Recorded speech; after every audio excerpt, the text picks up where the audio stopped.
facebook.com/wrestlingobserver.com. We got a lot of news to get into here today. We got a big week coming up. NXT, Fright Night Dynamite, Saturday night's main event. It never ends. And let's get over them really quickly here. So NXT is a follow-up to the Halloween Havoc show. We got Kalani Jordan versus Jordan Grace for the TNA Knockouts title. We got Kendall Gray versus Lash Legend for the Evolve title. Evolve title defended on NXT. We got Jasper Troy and Axiom in the men's speed tournament finals. So the winner will face El Grande Americano. And we have Tavion Heights versus Miles Bourne. So that's NXT on Tuesday. Wednesday's Fright Night Dynamite from Edinburgh, Texas. Samoa Joe, Bobby Lashley, Ricochet, and Hook in a four-way #1 contenders match. That's kind of weird, huh? You don't say. Samoa Joe. Especially since we already shot the angle for the match. We already shot the angle for Joe and Hangman. Yes. But we're doing Joe, Lashley, Ricochet, and Hook. Shouldn't this have been last week and then the angle done this week? It is very weird. I mean, they actually shot the angle for the pay-per-view. Yes, they did. Yeah. So we gotta and the champion wants Samoa Joe. Yeah. So I don't know. I mean, I don't know. I think he's trying to do something for television and everything, but it's kind of weird too. The four people. It's kind of like, I mean, Samoa Joe, I get, he just had the title match, but then when you do something like this, it starts opening questions like why is Okada's not in? Why is Takeshita not in? Why is Kyle Fletcher not in? I mean, there's so many other people. I guess MJF's doing a movie, so he can't be in. But it's like there's all kinds of people, and there's like no real. I mean, I know why everyone's in. I mean, Bobby Lashley hasn't been beaten in since he's come in, so you might as well put them in. Joe's in there, likely to win. Hook is there, likely to lose. Ricochet is in there because he wants to have a great match, and why not? But it's like there need to be, if you're gonna do like a four-way. I mean, look, WWE does this stuff all the time too. But usually with WWE, it actually is the four top contenders. Like the last time when they did the three-way to see who's gonna face Punk, it was like the three best guys on the brand. In this case, it's like the guy you expect, a guy who's based on wins and losses and the fact he's never been beat. Lashley's deserved it. Ricochet you can make a case for. And then I mean, Hook is there for the reason Hook is there. But it's, I don't know. I think that there's ways that it's not like it's a bad. It's there's ways they could have done this. In the sense of, I think the only way to actually pull. I know why he booked the four guys, but as far as like, I think to pull it off to make it logical, because it really isn't. I think that one of the things that you should do is maybe say that we're gonna have a four-way, and we take the top 16 contenders, because if you say the top 16 contenders, and we don't want to do a battle royal. Okay, if you take the top 16 contenders, you can get Hook in there, by whatever 16, and say that like we're gonna have everyone draw, and it's a blind draw, and four of the guys who draw the right bubble or something are actually gonna be in the match, and then you can do it that way, and at least it explains why we've got this thing, and why is Kyle Fletcher, who just had this like incredible match with Paige, and he's the TNT champion, why is he not in? Why is Okada not in? He's the Unified champion. Why is Takeshita not in? Why is Bandito, Ring of Honor World champion? Why is he not in? And at least that answers that question from a logical standpoint. I mean, this is just kind of like he's got his reasons for booking it, but his storyline to lead to the match left out a step. So that's what I would say about that. Now the tag team match that they're doing on that show, that's a different story. That's like the right match, and that makes all the sense in the world. Especially with coming off of that awesome match that they had on Saturday. It is the Young Bucks, FTR, Jurassic Express, and Jet Speed. This time in a four-way. It is a #1 contenders match. So we'll see who ends up going for the titles. Yeah. We have the. Who do you favor? Well, I mean, it could be any of these teams, to be honest. Well, that's good. That's good. It could be any of these teams. I mean, FTR is the one that lost on Saturday, and so I think that makes them the favorites, but it really shouldn't, because you know what I mean. Shouldn't you have, if anything, the team that lost on Saturday should be probably the team eliminated and another team put in. But it's maybe they're not going to win. I don't know. I just think that I just have this feeling. I have a feeling that they're the ones that are going to win. It doesn't really matter which team wins. I mean, you're going to get a hellacious match with any of those teams. All different kinds of match though. But I don't see Jurassic Express. I don't see the Jet Speed winning because it's babyface teams. I mean, you can do it. He's done it before. But I see it being Young Bucks or FTR. And the fact that FTR lost makes me think it's going to lost on Saturday makes me think it's going to be FTR. But I mean, it could be Young Bucks. We've seen Brody King and Bandito against Young Bucks. It was fantastic. We've seen Brody King and Bandito against FTR in that match. It was in the UK. Which I mean, as a match, what they did was fantastic. They just didn't have the crowd. Just was a bad crowd for that match, I guess is the best way to put it. And you would think it wouldn't have been, but it was. But it was actually what they did. Absolutely fantastic match. So, as far as that part goes, or they could just have a four-way pin and just have a five-way match like WWE kind of did tonight. We got a Don Callis Family Summit, and we've got the Women's Tag Title Tournament quarterfinals. Jamie Hayter and Queen Aminata versus Julia Hart and Sky Blue. So the tournament is actually starting. Yeah, it's start this week. Yes, it's beginning. Yeah, so they didn't say when it's ending though. I don't know if it's ending on the pay-per-view or somewhere else. Maybe if it is the pay-per-view, he doesn't want to say it because it gives away the Mercedes in the finals. Then we've got Saturday night's main event. Nothing stopping her from wrestling twice. We got Saturday night's main event, which is CM Punk versus Jey Uso for the World Heavyweight title. Cody Rhodes, Drew McIntyre for the WWE title. Tiffany Stratton against the newly turned Jade Cargill for the WWE Women's title. And the story is that Tiffany is going in with a bad knee, but she's determined to defend her title. So I think Jade's finally winning the belt as a heel. Yeah, I mean, it's past time. Yeah, you shouldn't turn her and have her lose. So she should win. Plus, she's lost time after time after time in challenging. And she was supposed to have this belt in January or something. So it's as a babyface, but whatever. Probably we'll see how she does as a heel. I think it's probably better for her. I think she's probably more comfortable working as a heel. As a babyface, it's just I don't know, it wasn't really working anyway. And then we've got a three-way for the Intercontinental title: Dominic Mysterio, Penta, and Rusev. The same angle we've seen it 10,000 times in wrestling history, where two guys are having a #1 contenders match. Dominic paid off Los Americanos to ruin the match, thinking it would result in no #1 contender, and of course it led to a three-way. Boy, is that like the stupidest thing in the world? It's like the angle always goes exactly the same. And the only thing that really irritated me about it is, okay, Dominic's an idiot. That's fine. He's a heel. But we had Wade Barrett, the announcer, when this match ended. He's like, oh man, we're just not gonna have a match. There's no #1 contender. Yeah. And I was like, wait, come on, brother. Like, have a little credibility. I know. The only guy in the world that thinks it's not gonna be a three-way. Yeah, I mean, it's like they've only done this 50 times, and it always ends up the same. So yeah, I mean, that's how they set up three-ways constantly. We had the Io Sky Mayu Iwatani match from Marigold this weekend. Yesterday. Yep, it was a pretty damn great match. The thing, it's like I could see where it was. I mean, a lot of people had different kind of views on it. So for moves, just talking moves, it was probably Io Sky's best match. Oh, it is for moves that she's done all year. She did more moves than any other match. She had a much larger repertoire, Yeah. but it's not all about moves. There's a lot more to a match. No, I thought it actually came off as we're bringing Io Sky in and she's going to do all her moves, and it didn't feel like Mayu Iwatani got far less offense than she should have. I don't think anyone Mayu Iwatani's top star in Japan. I mean, she had a movie made out about her last year. It was in theaters and everything, so it's not like she's some slouch. But it was booked to just be we're bringing in this WWE superstar. She's going to do all her moves, and she did them great. She was awesome. But as a match, it didn't have tremendous heat, and it was reminding me like a Rey Mysterio Psychosis match when the idea was Psychosis, you're only here to get Rey Mysterio over. You're not here to have a great match, and that's what it felt like to me. I mean, it was a very good match. In fact, I would even call it a great match, but it wasn't the best match I saw this weekend, and it was certainly It was not the best Io Sky match. I've seen so many great Io Sky matches this year. Yeah. This was not her best match. Probably not even one of her top 10 best matches. I don't think she's had some great matches. I think top 10. I think top 10, but not top 3 or 4. So yeah, that was Io Sky won 2 moonsaults, got the pin, and it was really good. There was one spot that was absolutely crazy where she went for something, and Iwatani bounced backwards out of the corner into a reverse Rana, into a cradle. It was crazy. And she kicked out of that. And really the last probably 5 minutes of the match, I mean, it was really just, you do a big move, I do a big move. You do a big move, I do a big move. And they were cool moves, but it was just like one of those back and forth. It was almost like one of those, you ever seen those heavyweight, I'm sure you have, the heavyweight lucha matches with the old guys, where it comes down to the end, it's like, guy hits a big move, ref counts real slow, guy kicks out. Now the other guy hits a big move, ref counts real slow. Except this was far more action-packed. It was just like back, forth, back, forth, back, forth. I mean, yeah, from an athletic standpoint, it was a hell of a match, though. Yes. It really, but I never sensed great drama in the match because it was a showcase more than a match. I mean, I think those two have a fantastic match in them. But I think the goal of this match was we're bringing in Io Sky and we're just going to let her do all of her moves. And so it wasn't the great match that they could have done. But I mean, in a sense, it was still a pretty damn good match. I mean, it was pretty impressive. But again, it wasn't the best match I've seen this week. All right, Mystico. Oh, Mystico got beat by Iwatani in a trios match in Puebla tonight, which is really interesting because he doesn't lose many third falls, and obviously they're setting up a singles match next Monday. But that's not unusual in the sense that they may do that 3-4 times a year. But to do it for Iwatani was a big surprise. I mean, usually it's a main eventer. So, well, anyway, I guess that means Iwatani is a main eventer now. So that's how you make a main eventer. And Iwatani's really impressive. He reminds me a lot of a very young, not quite at his best, but pretty damn great Yoshihiro Asai long before he was Ultimo Dragon. Just good-looking kid with does the Japanese lucha style, that mixed style, really well. So I mean, I guess they're probably just impressed with him and just said, hey, gonna make this dude a star. So that was tonight.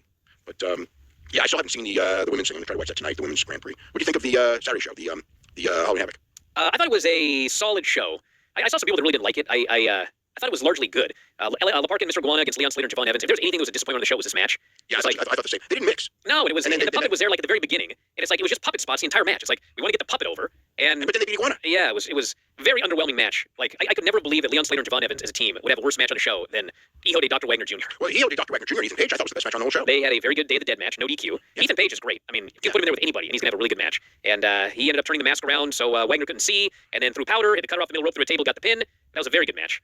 The opener, by the way, was won by Javon and Leon beating they beat Iguana, which I don't really understand because Iguana came down and had the biggest reaction of the 4, and was clearly, if you watch the structure of the match, he was clearly positioned as, I wouldn't say the star of the match, but the cult guy in the match. You know what I mean? So it's yes. I guess for whatever reason, they didn't want to beat Parka because he's the new guy with the Parka gimmick, and the Parka gimmick's kind of legendary. To me, it's I mean, in Mexico, because the idea of these guys doing, the new this, and Triple H's been doing this before, and this is the third La Parka, and there's also a Super Parka and everything, who was Volador Jr.'s father. So it's from a Mexico standpoint, seeing, I think the people were kind of excited about a new La Parka when the last one died a couple years ago.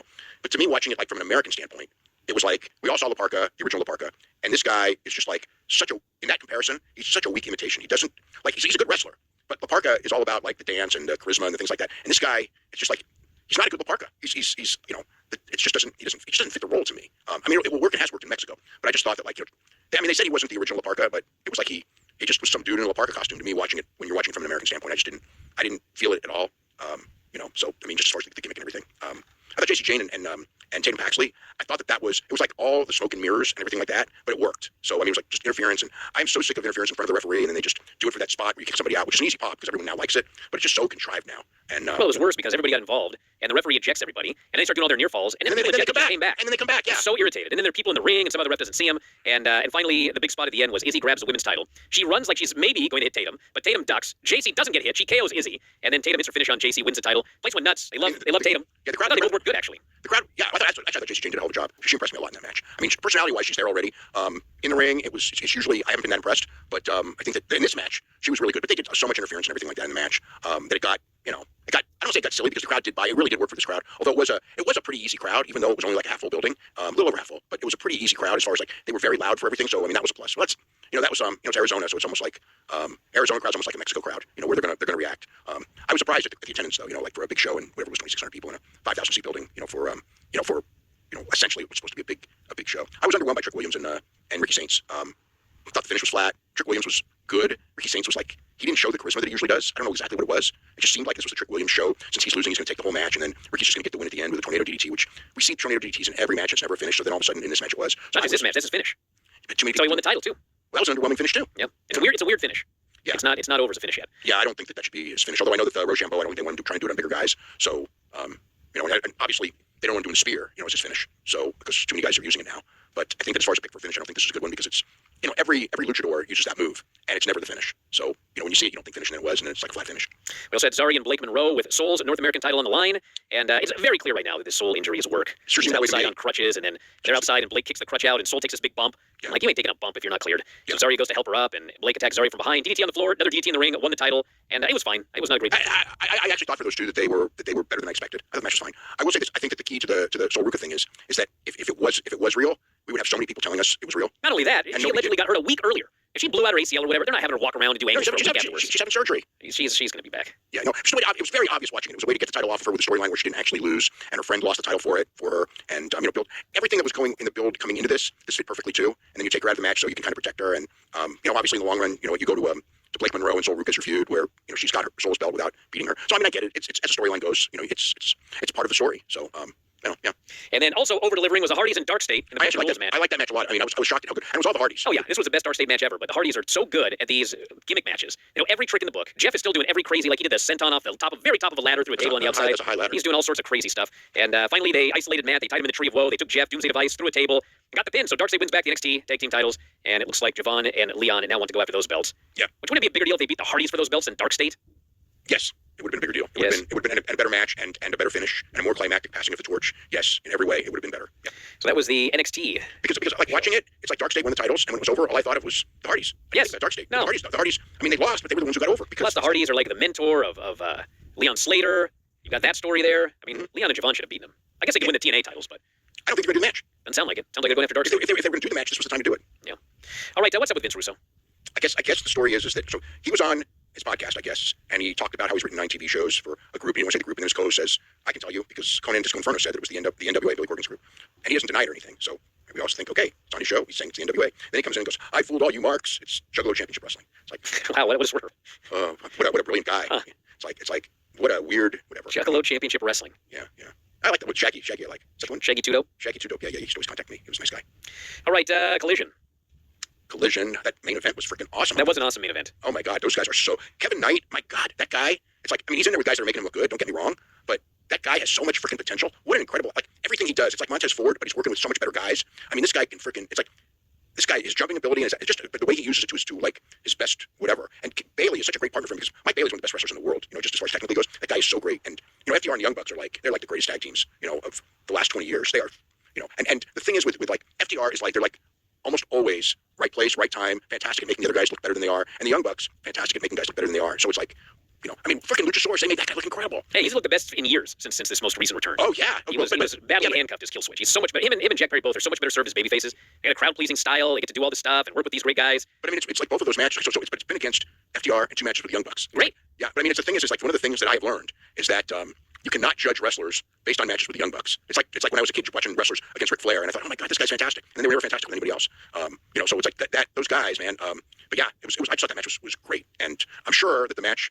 When they switched to a 4-way on Wednesday will be great as well. Plus, I like the idea of FDR and the Young Bucks' team as a novelty, and they really did some cool stuff together. Like when Cash blocked the Nick dive and did the dive himself, which was crazy because he barely, he had to like vault off of Matt to get that crazy dive, and oh man, and that spot where they do the power and glory and then followed with the elbow in the 450, that was just great. Where Dax does the superplex, Cash does the splash, then Matt did the elbow off the top, and then Nick did the 450, and then they did a save and everything like that afterwards. But great near falls. That was a classic match actually.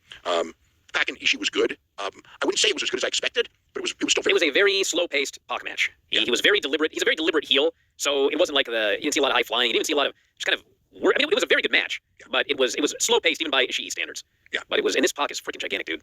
He is gigantic. Yeah. I mean, that's probably not for the best. No, there's some big dudes in wrestling even nowadays, but like he's just at another level, dude. It was like who's the guy that I saw that wasn't him. I saw another guy that I was thinking was getting Davey Boy Smith disease. Which is basically when you it's like you start lifting weights and you get bigger and bigger, and then you forget about your wrestling. You just want to get bigger and bigger, and then it's like, you know what I mean? You get that bodybuilder thing going, or whatever, the road warrior thing going, and it's not a good thing for these guys. You know, especially for modern style. You know, even for maybe in the '80s it was, but you know, usually it ends up you end up with more injuries because you're too heavy, and you're not as agile, and you don't have as good a wind. I mean, I didn't see those problems with him, but it's also like, you know, one of those things is like, Pac is never going to be a giant. He will never be a giant, so he should be wrestling at his best weight, whatever his best weight is for movement and conditioning and everything like this. Because it's like, yeah, he's big and everything like that, but it's like he's not going to get over being a bodybuilder. You know what I mean? Any more than he would have gotten over just being himself. But you know, he's trying something new and everything. And he's getting older, so you have that thing going for you too, where maybe you just feel that you have to compensate because you don't want to be doing all the things that you did when you were younger, especially as a heel, because but he worked heel before, you know, with and did all that stuff. So they brought in Nixon Newell and Miranda Alizé, I guess, to face Anna Jay and Ty Mello. So we'll see. You know, I didn't get the impression that they're signed to a deal as much as that they're being brought in for a tag team match, and you know, kind of like, if you do good, you know, whatever. I mean, I don't know. I mean, I haven't heard that they're signed or anything, but we'll see. Had Tekla beating Mina Shirakawa, which was a pretty good match. We had Taya versus Olympia. They definitely did the best they could with Olympia. Olympia came in and pretty much just squashed her. Yeah, and just did power moves and everything like that. So on Wednesday, they're going to be taping Olympia and Mercedes for the CML title, which will air on Saturday, and they'll be taping Mascara Dorada and Bandito for the Ring of Honor title, which will be airing on Thursday's Ring of Honor show the very next night. So they're looking at different things with the CMLL guys. And we had Ace Austin beating Brian Keith, which was a pretty good match. Ace Austin is great. Brian Keith did a really good job. It was a good match. Ace Austin's really good, yeah. And he's not super young, but I do like, he is young enough, and I like seeing younger guys getting a little bit of getting some TV time and hopefully getting, you know, a little bit of shine. And then Hook beat Griff Garrison. Yeah. All right, a couple of other notes, and we'll do the Raw report here. Tom Aspinall. Yeah, it's been a big thing that I've seen last. I mean, so Tom Aspinall and Cyril Gahn, of course, had their fight on Saturday and ended with did you see the eye poke? I did not. Oh man, it was nasty. I mean, but he got both of his eyes, you know, and they had to stop the fight, and Aspinall couldn't see out of his eye, and I think what happened was Dana White in the post-match pretty much said that, like, he indicated, like, Gahn was beating him, and he didn't say looking for a way out, but he said he didn't want to fight. That's what he said. And it's like, dude, the guy could not see out of his eye. 20 minutes later, after the fight, he still couldn't see out of the eye. He had to go to the hospital. Thank God there's no damage to the eye, because that wasn't like your normal poke. I mean, it was just like freaking gross. It was disgusting, and it's led to a lot of comments from a lot of fighters, from a lot of writers, from a lot of things, a lot of fans. The Dana thing set people in motion with the idea that, oh, he was getting beat and he quit, you know, which is just like, it is such bullshit. You know, it's like you can't, and even Chael, who did it sort of reversing today, you know, Chael was out there, it's like, well, you know, like when the ref asks if you can see, you're supposed to say yes, and you're supposed to lie, because we all fight with, like, you know, if you have one eye, you fight. It's just like, this isn't like the eye is swollen and you can't see. This is like, he was just in too much discomfort to fight. You know what I mean? It's like he couldn't fight. There was no ifs, ands, or buts if you watched it. You know what I mean? They gave him a chance. I mean, the eye poke was too deep. And the other issue is that, you know, and a lot of people talked about it, is a lot of fighters, in the sense that they don't deduct points for these eye pokes. So these guys continue to eye poke. And Jim Miller mentioned that, like, you know, I've had, you know, I think Jim Miller's had more fights in UFC than anyone else, but if not, I'm pretty sure, yeah, I know he has. So, and he said, like, I've never poked anybody in the eye. It's like, it's not inherent in this thing that you poke people in the eye. It's just that, like, and a lot of fighters said, like, first eye poke, you get docked a point. You watch, people are going to stop eye poking. Josh Barnett brought up, you know, changing the gloves. He's talking about how the gloves in Japan make a big difference. And, you know, he was advocating for, they don't have a problem in Japan with the eye pokes because they use different gloves. And it's like, well, if that's the case, then why the hell haven't we switched to these gloves? Because the eye pokes, they're not like, what's the word I'm looking for? They're not unusual. They happen with too much frequency. They're not infrequent. And it's like, it is a problem. And finally, because it happened in a heavyweight championship fight, in the main event of a pay-per-view, that ended up being very disappointing, because obviously people wanted to see that thing go through and see who was going to win that fight. I would like to say it will spur UFC into taking action, you know, with two things. You know, number one being just tell the refs, accidental or not. See, the refs don't want to take points because, you know, a point is equivalent to winning a round. And so they don't want to do that because it affects the outcome of the fight. So they just warn people. And, like, you know, I mean, in this case, I think if the fight would have continued, he would have taken a point. But I don't, you know, I don't know that. But I would think in this case it was so severe. But perhaps, you know, when it comes to a foul like that, take a point. Sonnen said that they should just disqualify him. You know, but it's ruled unintentional. I don't think he was intentionally doing it, but he wasn't being careful, because it was not the only time in that fight that his fingers were near the eyes.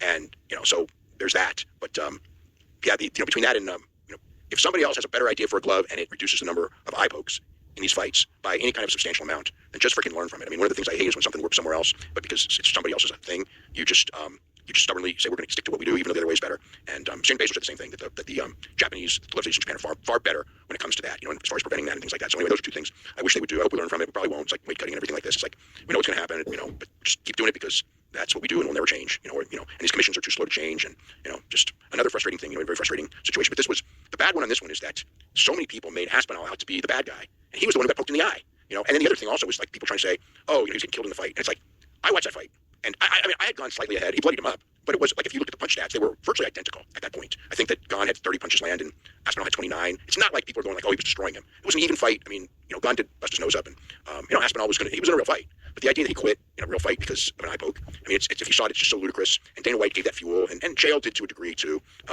and you just saw like it was just the reaction. It was like it pissed a lot of people off. I mean, there's a lot of articles written about fans and other people, and there's fighters who were just like in total disbelief that Dana would say what he said. Because it's like, look, you're trying to tell people that if they can't see out of their eye that they should continue to fight. I mean, as they shouldn't anyway. But in this specific situation, he couldn't. It's like it wasn't like, okay, like I said, like I can't see out of the eye, but I can fight. It's like that eye was bothering him way too much. He wanted to get out of there and get checked. You know what I mean? And they're trying to have like interviews in the cage. This guy, you could just see like, I don't want to be interviewed. I want to get to the back and get a doctor to look at me. He was scared. He was scared to death, and rightly so. I mean, people, you can lose your eye that way, and he's the bad guy. So I just was pretty. I just felt that the whole thing was handled very, very poorly. But the one thing is that we can learn from this. I'm guessing that we don't, but we can learn from this and we can make things better. And Dana himself should probably just say that, like, Aspinall didn't do anything wrong. People took what I said wrong. I'm sorry, I didn't mean it that way, because that was, acting like he wanted to get out of the fight. That was really, that was a real discredit to your heavyweight champion, who you're in theory trying to make into a marketable star. And it's not like he did anything wrong. He's the guy who got his eye poked. You know what I mean? It's not like he's the guy who cheated, to get out of a fight. He's the guy who was cheated on. All right, Chandler and Mendez. Yeah, so Real American Freestyle, which is Bischoff's company, they're running November 29th in Chicago, and they announced a main event of Chad Mendez and Michael Chandler. And it's freestyle wrestling. So both those guys were good college wrestlers in 2008, 2009. Mendez is 40, has not wrestled in God knows how many years. Chandler is 39, hasn't wrestled in God knows how many years. I mean, in fighting, the wrestling sport, the fighting game, and all that. And obviously they're trying to go with the idea that these two guys were names from. Chandler's still in UFC. UFC does allow its fighters to do jiu-jitsu tournaments. They do allow their fighters to do freestyle wrestling. For Real American Freestyle, Bo Nickel was on not the show that this last weekend, but the first show. Mendez retired from MMA, from UFC in 2018, 7 years ago. But he was fighting bare knuckle, which is the farthest thing from this. Just fought out Eddie Alvarez. Apparently, they had a great fight also. But anyway, so that's what they're doing for a main event for the Chicago show, and they're going to probably home fight on the show. And Darren Caldwell against Bo Bassett, who is a high school senior. There are 3 or 4 high school seniors this year. That are Jax Forrest is another one, that are unbelievable wrestlers. Like if they continue to improve, they're going to be world champions. I mean, they were. I think that they've just won like the under 20 world championships. I know the U.S. team won. I think that those guys won. But yeah, so Darren Caldwell was an NCAA champion in maybe 2011, 2012. I remember he had a very great final match, actually a very memorable match. But again, you're taking these guys that haven't done it for years, going against like these guys. Like in this case, it's obviously a match to get the young guy over. Not the worst idea in the world, but so that's what they're doing there. Hopefully, for their sake, hopefully they do better. I'm not, the first show. They did 3,200 with paper. The show at Penn State, I thought, using Penn State wrestlers, which they had, that they might be able to draw at Bryce Jordan Hall, Bryce Jordan Center, which is a 15,000 seat building. They had about 2,500. So that aspect not going well. It's a very, very tough road putting the show on Fox Nation. It's probably the best short-term money move, but in trying to build a brand, man, building a brand for a sports franchise on Fox Nation, a new thing like that, that business plan makes no sense at all. I mean, you want to get eyes on your product, and you put it on a service that's like if it's like a Peacock, or I know they couldn't make a deal with them, but if it's like the deal for them should have just been put those early shows on YouTube and try to at least develop something, because on Fox Nation nobody's seeing it, and and you can't grow like that. You can't grow with nobody seeing your product. All right, we got to talk about Raw. Lots of stuff happened on the show. It was worthy in a lot of ways. Actually, a great main event. I really like the main event. It was a great main event. Yeah. All right, so the first 8 minutes of the show was Jey Uso yeeting, and then an encore, 10, and another encore. 10. He opened his mouth at the 10-minute mark. So he cuts a promo, and the world title belt is there in the ring, and Punk interrupts, and Punk comes out, and he does a long promo, and he basically said that he followed his heart, he believed in himself, which is easy to do when you're winning, but hard to do when you're losing, or about to lose, he says to Jey. Had a lot of questions coming out here. Your body language answers them. I know you have what it takes. The question is, are you going to go as far as you need to go? And he says, I'm not asking Big Jim's brother, Little Roman, I'm asking main event Jey Uso, how far are you willing to go? Because you're not the only one who needs to be champion again. And he's doing this big promo, and at the end of the day, I watched this, and I thought, I wonder if CM Punk is turning heel this weekend. Because everyone's thinking it's going to be Jimmy, or it's going to be Jey, or we had that whole feud, and LA Knight was fighting with everybody, and the one guy who hasn't teased it is CM Punk. So I could do it. I could see him turning heel and winning that title. He could do it. You said John Cena do that though. Yeah, but it sucked, and it ended early. I know. That would almost be because Punk is like a real big draw right now as a or at least big reaction, a big draw. I mean, it's like I don't know. I think he'll be better as a heel than Cena was. Well, you got to remember when he first went to AEW years ago. He was teasing that day's going to come when I'm going heel. Oh yeah, right. Basically, right. And he's, I'm sure, been waiting for years and years and years and years. And there will come a time where no matter what he does, he ain't gonna get booed. So it's almost like if you're gonna do it, sooner the better. Because yeah. You know what though? If the idea is unless they have him go with Heyman and everything, because like the whole thing is to build Braun Breaker and then to go and usurp Braun Breaker as the top heel with CM Punk. Right after he's the one who eliminated Seth Rollins. I don't know. I know also that they're not ready to go for the championship with Braun Breaker. Yeah, so he could take the place of Seth through WrestleMania. Yeah, they could do that. But then he becomes the understudy again. I don't know that like. That's one of the reasons they kept those guys out of the Battle Royal was because they didn't want to diminish them once they shot that big Seth Rollins angle. And then like today's show was perfectly notable because they took LA Knight, who's one of the hottest guys in the brand, and Braun just speared and pinned him. We had the Judgment Day backstage, and Dom showed up and said we have a problem, and he says Adam Pearce has a vendetta against me. Rusev and Penn are having #1 contenders match. And Raquel says, well, maybe you shouldn't cheat so much. And he says, I've never cheated. So what are we gonna do? And Finn flips out. He says, JD and I, we got bigger fish to fry. Putting back the tag team titles. You got to handle this on your own. And so he goes to make a call.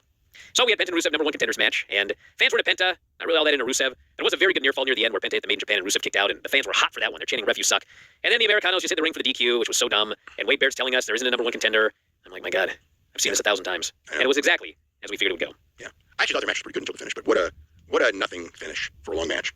We had LA Knight doing a promo where he basically said he was going to go after whoever won the title on Saturday. And then they go to Braun and Paul backstage. And Braun's still pissed off they were in the Battle Royal. He says, we should have just gone down and beat everybody up. And Paul says, that's a great idea, but there would have been consequences. Adam Pearce would have suspended all of us without pay and done everything in his power to keep us away from that title.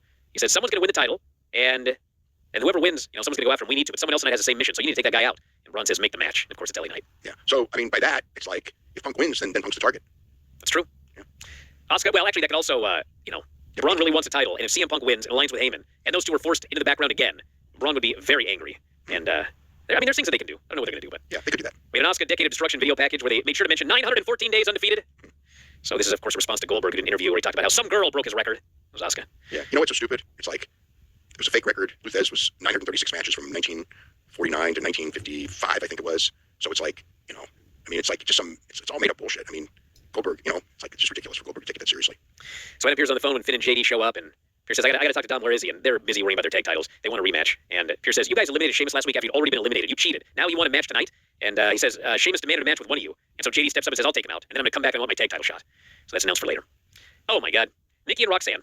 So about a minute of the match, they do a spot where Roxanne slaps Nikki. And it's like the lightest slap, like fingers, barely touches her.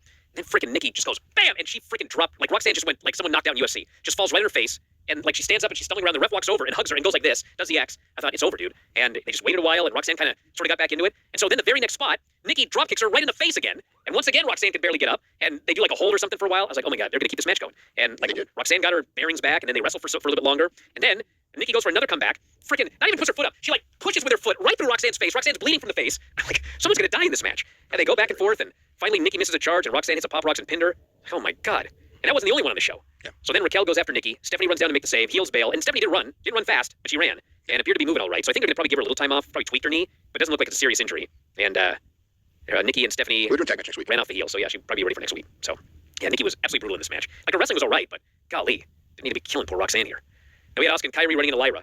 Asuka says, Lyra, you guys cut in line, get a title shot tonight. Lyra said, I had nothing to do with this. So Asuka wants none of this, and she chews her out in Japanese and leaves.